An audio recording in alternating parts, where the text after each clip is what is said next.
Chapter 7. Now the Christmas season is here and the customers become more cheerful. Don't be surprised if people start handing you a $5 bill after you pump their gas, informed Uncle Bart. You serious? Questioned his nephew. $5? It happens. People are in a giving mood and they want to show their appreciation for how well you've taken care of them every day.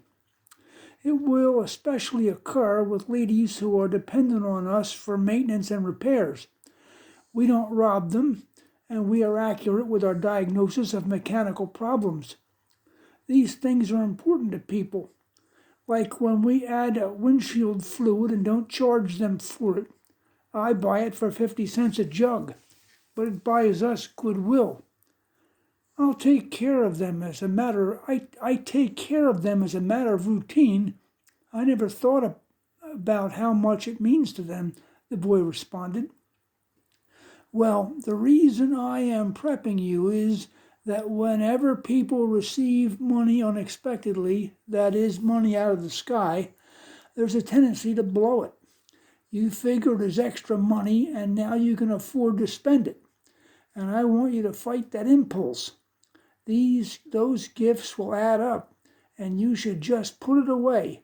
Capture it and hold it secure. It doesn't matter if you have no goals for it now. Just wait. An idea will come in the future, and when it does, you'll be ready, advised Bart. Okay, I will hold on to any extra money that comes in. I can see what you're saying.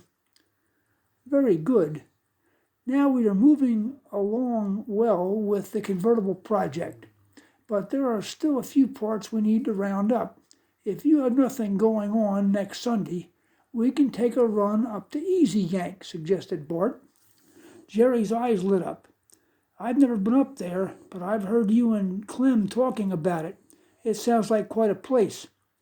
It is huge.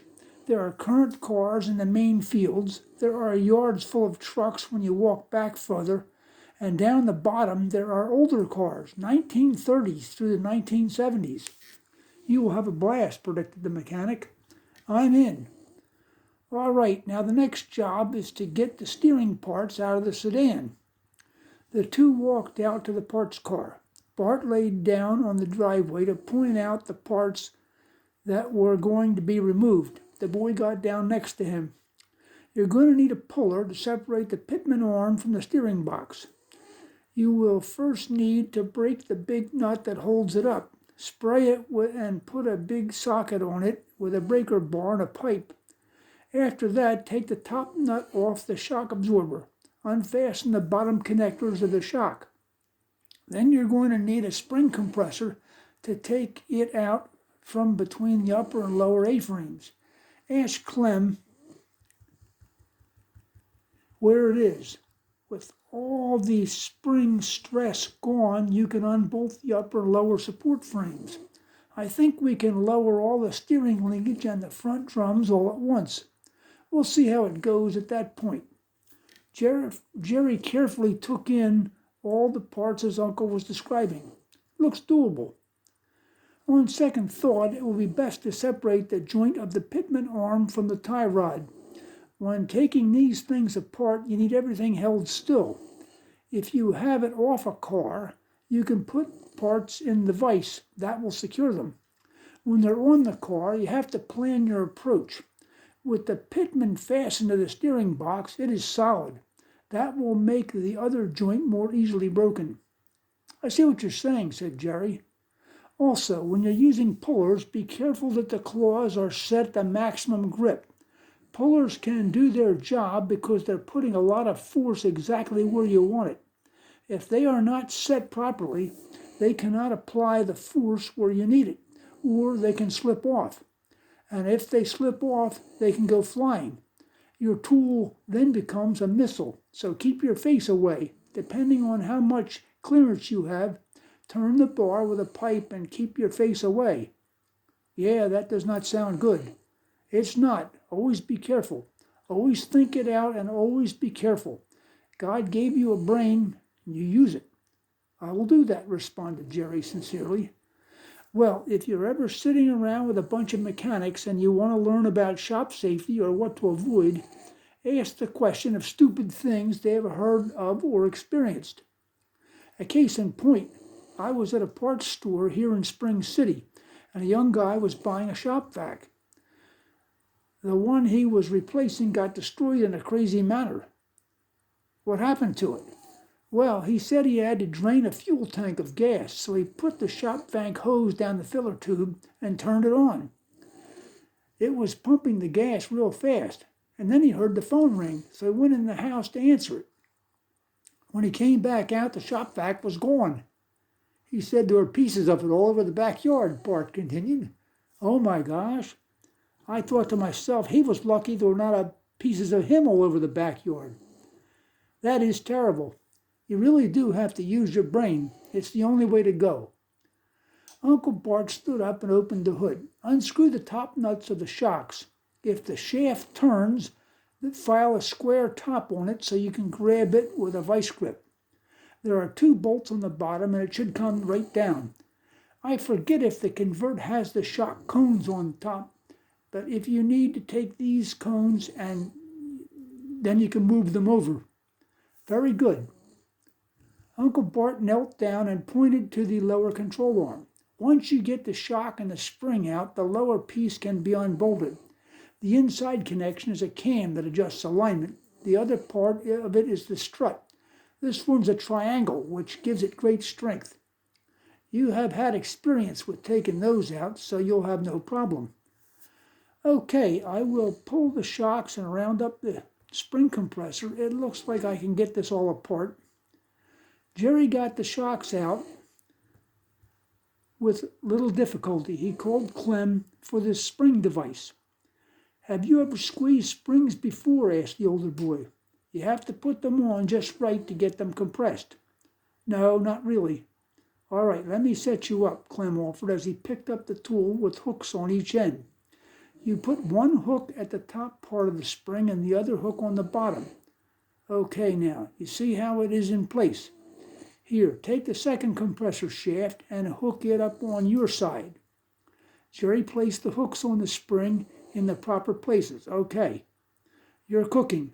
Put an adjustable wrench on the square shank and turn it. The more it's turned, the closer the hooks move. Give one side 4 turns, then give the other side 4 turns. The spring is brought down with each crank. She's coming right down, said Jerry as he followed the progress.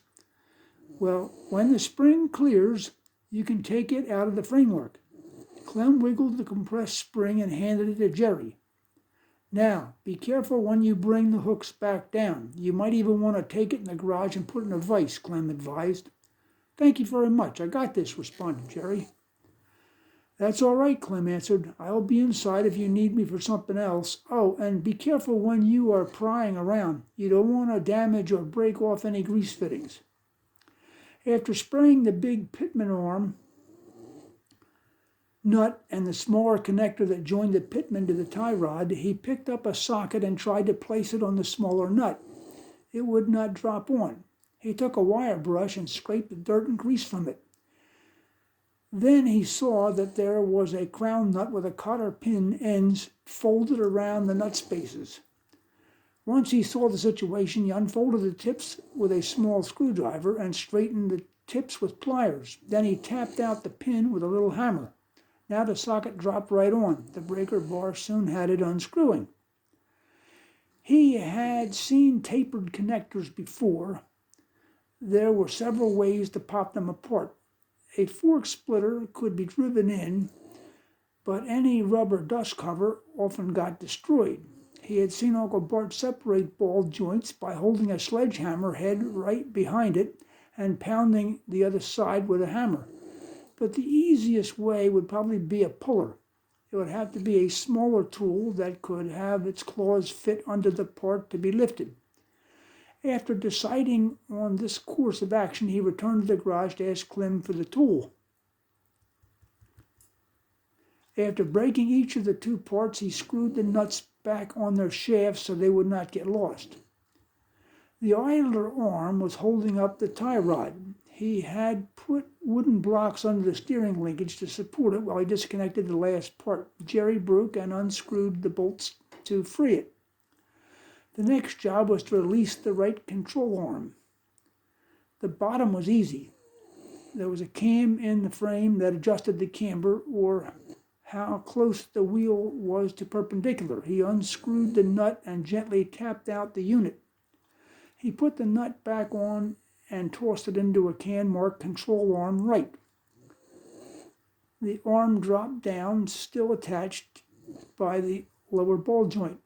Jerry could see the A-frame was attached to the frame of the car, but he was not sure what was holding it. He took a screwdriver and scraped some crud from the top of it to try to see how it was attached. Then he reached up on the back of the car frame and felt two nuts. Aha, he thought. Now I have you. He tried several sockets till the proper size dropped on. To give him more cranking space, he put a 3-inch extension on the ratchet. Both nuts came loose easily. So you have the whole front end pulled down, stated Uncle Bart. You are moving along fast. Both sides came out pretty well, answered his nephew. Many of the parts were covered with engine oil drippings. They were protected somewhat from corrosion. Would you have time to help me drag it out across to the convert? Sure, let's hit it. The pair strode out to the vehicles where Jerry had an open toolbox under the sedan. Bart grabbed a hammer from the toolbox. After tapping the drum with it, he wiggled the drum off of the hub. I just want to take a look at the brakes while we are here. Plenty of thickness. I think you'll have no trouble with inspection.